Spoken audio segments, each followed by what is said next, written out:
দেখছেন MS travel presents প্রবাস কণ্ঠ প্রাইম নিউজ।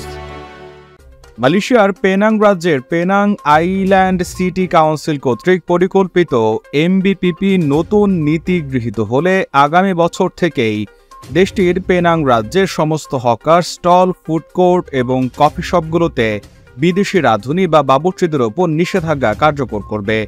এর অর্থ আগামী বছর থেকে দেশটির পেনাং রাজ্যের সমস্ত হকার স্টল, ফুড কোর্ট এবং স্ট্রিট ফুড আইটেম শপগুলোতে, এমনকি কফি শপগুলোতেও আর বিদেশিরা রাঁধুনির কাজ করতে পারবেন না। এমবিপিপি কাউন্সিলর তানসু সিয়াং বলেছেন, বর্তমান প্রস্তাবটি কাগজে কলমে রয়েছে এবং এটি পরবর্তী কাউন্সিলের সভায় অনুমোদন পাবার অপেক্ষায় রয়েছে। এটি প্রায় 90% প্রস্তুত, তাই এটি অনুমোদিত হলে এটি কার্যকর করার জন্য সিটি কাউন্সিলের উপ-আইনে যুক্ত করা হবে। আজ কোমতারে রাজ্য এক্সকো জেসন হং মুইলায়ের সাথে এক সংবাদ সম্মেলনে সাংবাদিকদের এসব কথা জানান কাউন্সিলর। তিনি বলেন, প্রক্রিয়া শেষ হতে একটু সময় লাগতে পারে। আমাদের লক্ষ্য আগামী বছরের শুরুতেই এটি কার্যকর করা। তিনি বলেন, বেসরকারি মালিকানাধীন ফুড কোর্ট, হকার সেন্টার এবং কফি শপে হকারদের স্টল চালানোর জন্য ভাড়া করা বিদেশিদের দ্বারা তৈরি স্থানীয় খাবারের মান নিয়ে স্থানীয়দের কাছ থেকে সিটি কাউন্সিলের কাছে অসংখ্য অভিযোগ এসেছে। রেডদাতারা প্রশ্ন করছে, আমরা কেন ব্যবস্থা নিচ্ছি না? আমরা ব্যক্তিগত মালিকানাধীন হকার সেন্টার, ফুড কোর্ট এবং কফি শপগুলোতে নিষেধাজ্ঞা প্রসারিত করার সিদ্ধান্ত নিয়েছে বলে এ সময় জানান তিনি।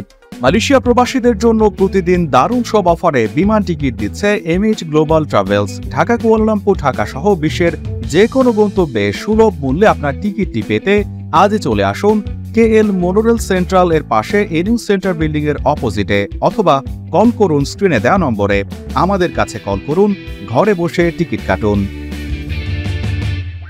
রাজ্য সরকার এর আগে এমবিপিপির অন্তর্গত সমস্ত হকার সেন্টার এবং ফুড কোর্টের জন্য বিদেশি রান্নার উপর নিষেধাজ্ঞা কার্যকর করেছিল।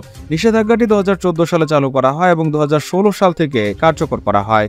এটি শুধুমাত্র 13 ধরনের ফুটপাতের খাবারের ক্ষেত্রে প্রযোজ্য, যেমন নাসি লোমাক, আসাম লক্ষা, পাসেম্বর, মি সোটং, চোর কোয়েতেও স্যুপ, হোকিয়েন মি, কারি মি, ওয়ান্তান মি, লোবাক, চিচেং ফান, চরকোয়েকাক এবং ওচেন।